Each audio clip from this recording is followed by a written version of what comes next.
tradition this day and age to read any good news on the newspaper page. And love and tradition of the grand design, some people say it's even harder to find.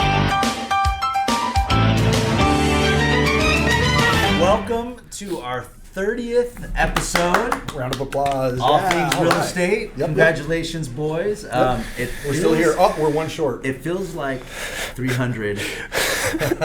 Speaking of short, yes, Aaron is not with us today. Get better, Aaron. This will be our last podcast of the year. It is. So, it's fitting that we're going to talk about, was this year naughty or nice for the real estate market? I guess it depends on which side of the fence you were on. Very true. What our predictions are going to be for 2023, and how we wrapped up the year. Maybe the first one I have. An economist top 10 predictions for 2020. Mark in his top 10. We're going to have one more top 10 list before the year ends. You guys are going to be able to pick them. Yes. At least. Yeah. I don't know if anybody actually guessed our total weight 2 podcasts ago. I actually had a couple people text me, what is your weight? A couple podcasts ago, we offered off some prizes if you could guess our combined weight. What were those for prizes, the like guys. a honey baked ham for Christmas? Who knows? They're still in the mail. So whoever's wondering where your prize is at, it's in the mail. That's not true. But if anybody wanted to know our total combined weight before Christmas was 843 pounds. Damn. Wow. About a four guys. Real estate Really leaning out. sexiness. So, Wow. yeah, I think it's kind of a wake-up Wait a call. minute, how much? 843 pounds. It's almost a ton. Let's start at the top and see Holy which weight cow. has really. It was actually less than I thought it was going to be. That's a good sign. It's not bad. It's Well, not bad. I had to get ready for Santa Claus this year, so. Yeah. Yeah, we trimmed That's a my couple of those excuse. LBs after the race last weekend. That's why we know. showed up in a better physique. That's it. All right, so let's jump into the market minute, not to be confused there we go. with the mustache minute. Absolutely. So we're wrapping up the year exactly where we thought. So I checked today, and we are at 665 single-family homes. I mean, that's it. And if you look at this time last year, we were actually less than that. So, all indications point to, although we are starting to build up our pipeline for Correct. new listings in January, I don't think we're going to get over 1,500, 1,600 So homes. if you add in the townhomes and condos, where are we at? About 1,000, or are we under 1,000 right We are actually, so there's 238. So we are just under 1,000 total units for Santa Clara County. And it's amazing when you look at the different communities too. So like as of yesterday, Los Gatos had 22 homes on the market. Yeah. 22 homes. Those 22 homes have been sitting there for how many days already? Yeah, No, 'Cause it's true. nothing else has come on. Well, in the last, but things are still moving. Yeah. I mean, like we just had a meeting today in the sales meeting in the office where an area in Cupertino where they had 8 offers on the house, right? Now, the question is, was it priced where it was Right. a year ago or pricing? But it's still active, limited inventory, right? Yeah, and to your point, I went on a listing presentation on Saturday for a house in Sunnyvale, Yeah. 94087, and I pulled comps from September till now. So, Yeah. I mean, recent comps. Average home there sold for 16% over asking price. Yeah, I mean, that's great. Well, I mean, listen, you have the house up in the mountains, right? I mean, we got 3 offers on it yesterday. Now, those offers are all over the place, but we got 3 offers, Yeah, right? on a Within road that you 24 can hours. barely drive on. Barely drive. And the house has no heat. We sell everything. We disclosed that, right? We did, I think. All right, perfect. No, we did. Perfect. Awesome. So long story short, inventory extremely low. I don't anticipate things, we're not going to have some big influx of inventory next year. I agree. Interest rates have gone down every week for the last 4 weeks. Fed is meeting today, right? They are. And, it's interesting. We automatically assume it was going to be an increase. Yeah. Right? I don't know. I think it's a 50-50 if it's going to be. You think they're going to increase today? Yeah, I think 2-3 months ago they were thinking it was going to be a 0.75 Yeah. increase, but I think they're going to come about a half a point. Half a point? I think they're going to do a half a point. Now this is really interesting. Okay. Speaking of inflation, and then I know you got a lot of stuff to jump into. So year over year inflation, from November of last year to this year, 7.1%, Right. which is trending down. Exactly. But what's even better about that, if you look at inflation increase month to month. So from October to November, we only increased 0.2. Right. If we go from September to October, it's 0.3, and then before that was 0.6. So we are trending in the right direction. We are. As you guys know, the Fed tries to keep inflation about 2% a year. Right. So at 0.2 a month, I mean, we're starting to get things back on track. Well, and they are. It goes back to the whole greedflation thing. We're seeing gas prices come down. Although I still question, why are we paying $5 a gallon here in California, where in Texas it's $2.89 a gallon? Well, and I know we have $1 worth of taxes, but there's still a big spread in there. But I tell you what, I was at Costco the other day, $4.04 a gallon. There we go. So we're trending in the right direction. We are trending in the right Premiums direction. below 5 in some areas now too, which is Yeah. I think the first time in 2 Wait, years. how the hell do you know? You got an electric car.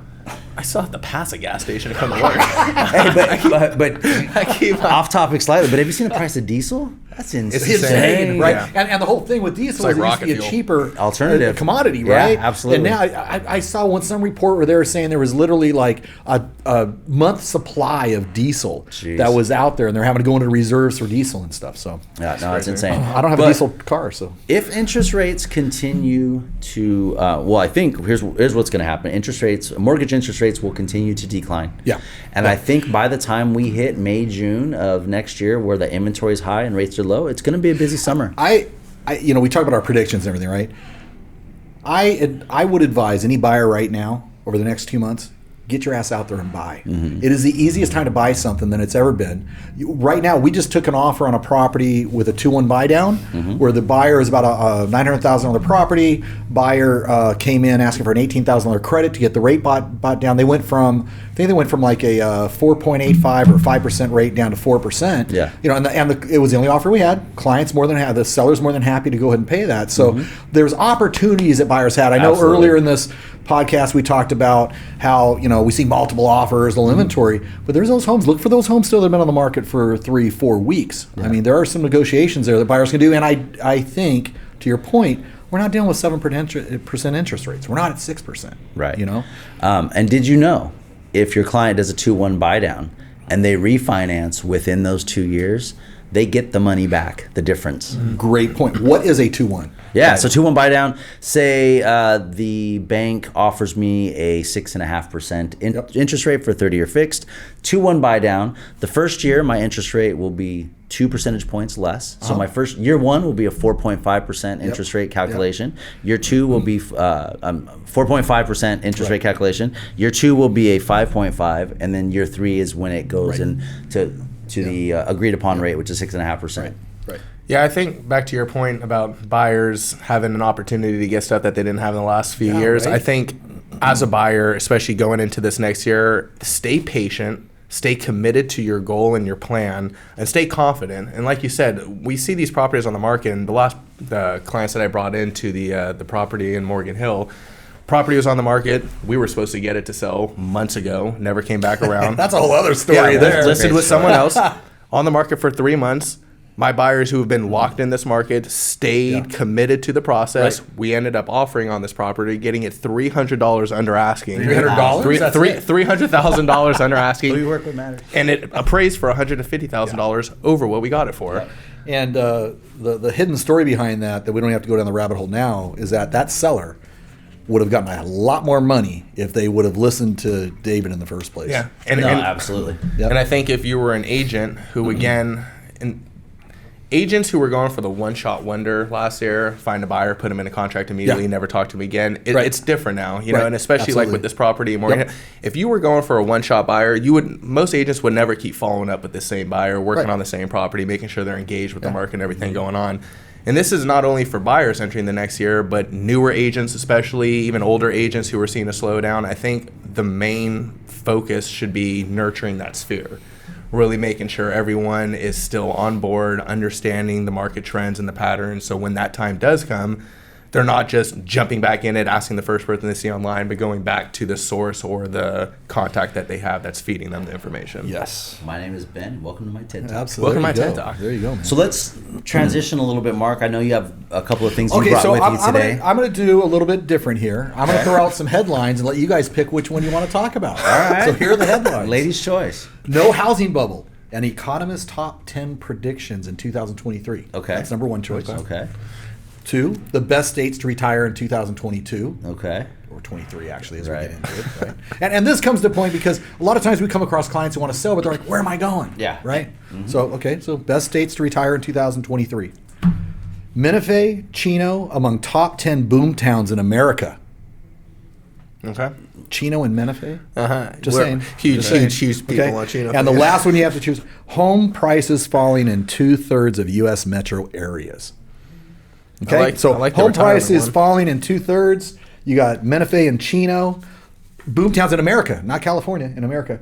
Best states to retire in 2022 or no housing bubble and economists top 10 predictions. Let's for go with 2023. best places to retire, Chuck. And I'll tell you why, because I'm interested to see if those also fall into, if it overlaps with best places to invest. That's Yeah. what I was just gonna say. I like this So- topic because you and David have a lot of clients who not only sell to retire, Yes. but they sell Does that say and we're old? unload other To invest. Well, it's not to retire, but it's unloading properties they have to just invest for retirement money. Well, so they don't even what- have to move there. They just want the Yeah, when we say mailbox unload, money. what the whole point of that is, while California is a great Exchange. place to live and all that wonderful stuff and everything, it becomes more and more challenging for investors. People looking to make money because of the taxation, the political environment, the favoritism to tenants and everything. So yeah, we try to educate our clients that they can take their $2 million duplex that's generating $36,000 a year in net operating income and transfer that to a Dollar General store where they'll be netting $120,000. So they don't net even have operating to income. move to retirement. No. They can stay living in. No. And you also got to remember your taxation is based off of where you live. So even if you move your assets to Texas or Florida, these non-tax states, California is going to still take a piece of it, right? And now, as a matter of fact, if you leave California, I think for up to a year or 2 years, California still gets hooks in you for their Really? taxes. Oh yeah. We should actually, one of our first podcasts in January, we should probably have a CPA join us for the podcast to talk about new tax laws Well, for 2023, yeah. tax advantages, before people start, filing those I taxes. mean, we should. I mean, that would be a great just class to have for our clients. Like, we just rent out the ballroom, do like a night to just dial that in. I think a lot Emerging of people, talent. yeah, I think Emerging a lot of people talent. would show up Emerging to that. markets. Emerging markets. Anyway. And taxation for real estate. All Got right. it. Yeah, there you go. It's only a half-hour show. There we go. All right, so, and there's several categories here. So we have best states for minimizing taxes in retirement. Okay. You want to take a stab Yeah, at it? Let's go. Red states. Oh, wow, David's on a roll here. I just realized we're wearing our hat. What are these hats all about, man? Is that time of year? You just realized? All right, let's go, man. All right, so best states for minimizing taxes in retirement. Number 1 is Alaska, Florida, Georgia, Mississippi, Nevada, South Dakota, Wyoming. Okay, those are ones that basically have no state income tax. Okay, Right. in addition, they have favorable sales, property, inheritance, and estate taxes. Right, it's a whole combination thing. Because some people might say, "Why isn't Texas in there?" Well, Texas has incredibly high property taxes that offset for that, sure. right? So, so anyway, that's the best states if you look at the entire tax situation. As far as states that are favored by retirees, so this was just looking at lifestyles Sure. for individuals over 65 and also taxation as a combination. Maine Yeah. was number 1. I've heard that Maine. on a couple different Maine. articles. Yeah. They have Maine, man. They're in the middle of a snowstorm all the Lobster, time, right? man. A lot of man, these is that it? places I feel like have horrible winter seasons. Yeah, and then you got be some Sun but Belt stuff in second there. one's Florida, West Virginia, Vermont, Montana, and Delaware, right? So there you have it. Those are the That's where different ways to people are look at heading. it. Yeah, Okay. and I'll tell you one of the things that I know we're working on next year is not just collecting this information for our data to advise our clients, but is creating a website or a link where clients can actually search out where I don't know where I want to live, but I want to live on a lakefront property somewhere, right? And then finding those communities that offer that, right? Taxation. I want to find the lowest taxation state. So that's something we're looking at launching into next year. Sweet. So there you go. You going into anything else? No, that's nice. Am I done? Yeah, that's Oh my nice. gosh, I don't I wanna mean, be done. if you want to go into just like a quick minute summary of what to look for as an investment for people who are looking to collect retirement instead of move for retirement. So that's an interesting one, right? Because as David and I, several years ago, scoured the country and tried to find all those emerging markets as we did, and those were Utah, Idaho, Austin, Texas, Raleigh, North Carolina. Those areas aren't at the top of the list anymore. So now we're going into Tulsa, Oklahoma. Birmingham, Alabama, because that's where the entry cost is still minimal, and the return that you can get, specifically looking at traveling nurses and student housing, those type of things, in addition to the corporate triple net type of investments, it's looking at those other areas that are still have the ability to grow. And you can get into there with decent cap rates and stuff. So keep an eye out for the next wealth building seminars that we're going to be pushing out first quarter. Yep. Nice. Yep. And actually, if you guys listened or watched last week's podcast, I covered the 10 top cities in the United States where they are expecting, appreciation I'm throughout proud of next you. year. I passed the baton to you when I wasn't here. That's awesome. So we ran through it. And we're in a top 10 list. Yeah, I did. And so we covered that and really, it talked about, just slow and steady growth. These were places. It's a marathon. It's a marathon, man. Yeah, these were places that didn't have super high really appreciation. 100%. They still have affordability, and they're actually projected to appreciate this year versus across the United States, we are anticipating somewhere between 5 to 10% price drops. And literally, this is something I really want people to hear and understand, that we can completely take their asset here in California. I said it earlier, where the properties here have so much value and equity in them, right? Where literally you can take a duplex that was built in the 50s that's worth $2 million here, netting you that $40,000, and you can transition that into a highly corporate, triple net investment where it's truly just mailbox money or passive income, and go 3-4 times what that. For someone who owns a property home here, is it still the same 1031 exchange rule on a primary residence? Not on a primary. Rental property. If you were to switch it to a rental property, not just a rental property, but let's say it's a commercial building. Doesn't matter. It doesn't matter as long as the intent, and you can prove it, was that it was an investment property. Then you could do a 1031 into another investment property. Sometimes we talk about primary residences, and there used to be a code way back in the 90s. It was a 1034 that allowed people to do a tax deferred type of transaction, like a 1031, into primary residence. But then they changed the $250,000 exclusion and stuff. So there is no longer a 1034. So I want to ask you guys something. We've done a lot of predictions over the last couple of months about what we think 2023 is going to look like. I think, at least for Mark and myself, we're pretty optimistic. We're in the sense that we don't think we're going to hit some hard recession. The economy's not going to implode. However, there are a lot of people out there saying that, hold on to your Santa hats because it's going to be gloom and doom next year. So my question is, I don't personally feel that way. I mean, I do think we will get into a recession and things will slow down, but it'll be mild. But my question is, what factors, whether it's nationwide or globally, do you think could impact our economy to where we would take a nosedive? What are the things where right now we're not predicting it, but if this happens, then potentially? I have always said the 3 things that would change our market here: increased interest rates, massive layoffs, and what was the third one? 3 guys wearing Santa hats. Exactly. Yes. No, massive interest rates increase, layoffs, and corporations relocating, right? And we're seeing that type of stuff happen. But listen, what did you say? There's less than 1,000 homes on the market in a county that has over 2 million people. So areas will be more resilient.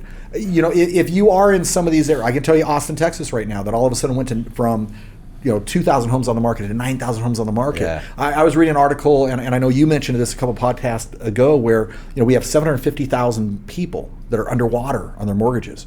Right, where it used to be 200,000 or 50,000 not that long ago. It sounds like an incredible amount, but how many housing units are there in America?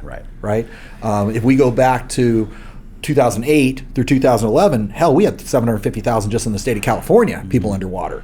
So I agree with you, David. I don't see a doom and gloom. I think things are going to balance out. But I got to tell you, we do research every day, and it's so interesting to me. I'll look at one article or one expert that says, oh my gosh, we're going to go up 10% next year. I'll look at another expert, and they're going down 10%. And the funny thing that I love about this is those experts are ones that are relying on data that comes out a month, 2-3 months afterwards. They're looking at the CPI index, everything else. I think we're the real experts, because we are in the trenches every day. We're seeing this stuff on a regular basis, and we don't just have a narrow vision on it like most real estate agents do, where they're focusing just on the residential market here in Santa Clara County. We're focused on that and the entire freaking USA. Both residential and commercial. Absolutely. Yep. No, I'm definitely excited about, sharing new opportunities for investing in real estate, new information for our listeners and viewers. And you know what? Congratulations on 30 great podcasts this year. Hey, I just remembered what the third thing was. Oh, yeah. Increased inventory. Oh, yeah. Yeah, that's not Increased happening. inventory, increased interest rates, Right. and massive layoffs. Yeah. Those are the things. Yeah, and even then, we're not seeing that increased inventory, right? So until we get that three-headed dragon, I think We've we're said going to be before, fine. it's got to hit 4,000 homes to be on the market from them. So, last podcast of the year. Yep. Right? We got our hats on. Yep. Right, for a reason. Yeah, we got a client appreciation event in 2 days. Yeah. That's going to be a lot of fun, and And we have one more last Mustache Market minute. Okay. go Mustache ahead. minute. Okay, so again, as agents, I think we get asked a lot, and at least I've been getting asked a lot. How does a lender calculate my interest rate? Why is my interest rate not the same as my buddy's interest rate? How did he get such a lower interest rate? First, what I want to share is how they calculate the interest rate. Couple different things. A lender's going to look at your debt to income ratio, how much money compared to how much you're paying. They're going to look at the loan to value, so how much money they're giving you for the loan compared to how much the market value of the property is. Obviously, your credit score is a big one as well. Yes. And then the loan program. There's a couple different loan programs: conventional loan, an ARM, and interest only, and all of those have different payments with it. So as a buyer, when you're going into getting pre-approved, there's a couple things you need to understand up front. Not all programs are created the same. Not all lenders are the same, and not all borrowers are the same. Correct. It's okay to bounce those rates, programs around, but again, it's going to be different. Not everyone is going to have the exact same interest rate in this market, and that's why, as realtors' jobs and buyers, it's our duty to guide you and advise you which route to take and how these loans can affect you later down in the future. Right. Yeah. I mean, everything from owner-occupied, non-owner-occupied, all that good stuff. And to listen to who our advisors are as well, too. Mm-hmm. The last thing you want to do is shop those interest rates after you get into contract. Be happy with who you have. That is a whole different topic. We're over a minute. Yep. All right. So, happy holidays. Happy holidays. I'm thankful for you guys. Thank you for all of our subscribers and our clients. Yeah, no, absolutely. We wouldn't be here without our clients, right? Absolutely. I mean, we had another successful year. Incredible year. Incredible year. We're consistently doing over 100 transactions a year. Yep. We continue to be one of the top teams, not just locally, but state and nationwide in terms of volume and units. Yep. And we're doing it with a small group of guys. So and gals behind the scenes. Yeah, we got an incredible support team. One more thing I want to mention, and I know Aaron would probably say this if he was here. He is doing a Toys for Tot drive. He's got a couple different drop-up stations, one being in our office here at Keller Williams, the other one being at Hero Ranch Kitchen in Saratoga, and the third being at Sushi Confidential. I'm pretty sure the only one is actually in Campbell. But again, if any viewers or listeners do have those toys, they can be toys. They can also be canned food. Yeah. I know we are collecting, and Aaron will be donating them to a couple of different charities. So will we. Fantastic. Awesome. Yeah. All right. Good stuff, guys. We'll see you next year. We'll do it with the jingle bells. See you guys. 2023 next year. Woo!